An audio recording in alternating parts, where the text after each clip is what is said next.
If the Conservatives understood how the EU worked, it works on partnerships and alliances with other countries. The first thing that David Cameron did was to upset the partnership they belong to, and that's why they've been sitting on their own in Brussels. The Labour Party belongs to a network of other social democratic parties from all other 27 countries.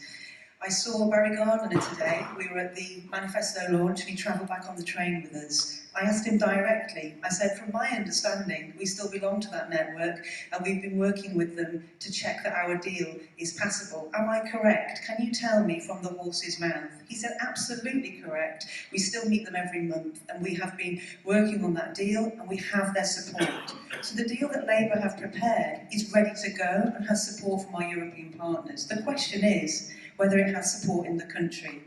The problem we have with the Conservative Brexit deal is that it's extremely reckless and dangerous. It's founded on sort of dogmatic obsession with leaving the EU come what may. And we're much more pragmatic and rational. The EU is just a legal constitutional contract.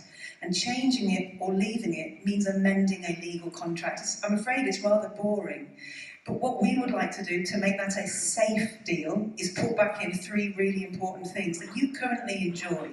First of all, your workers' rights. They come from the EU Workers' Directive.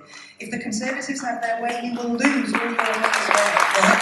Well, governments in power can simply create new legislation to keep the legislation the same or make changes. It's not as if the legislation just disappears into thin air. I'm sorry to tell you that what the Conservatives call the Great Repeal Act is the Conservatives going through with a black pen and crossing out all the rights that we have earned over the last 40 years. And one of those rights are our workers' rights. The second thing they'd like to remove, and I'm sure my colleagues here in the Greens and Liberals will agree with me, are the environmental protections we currently enjoy.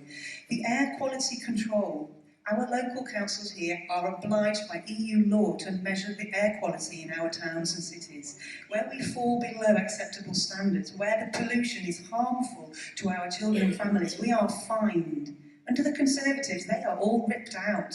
The get it done quickly Brexit will remove any environmental protections and we are free to pollute our children. Labour put those back in. And the third one, much more interesting to you, sir, is the customs union.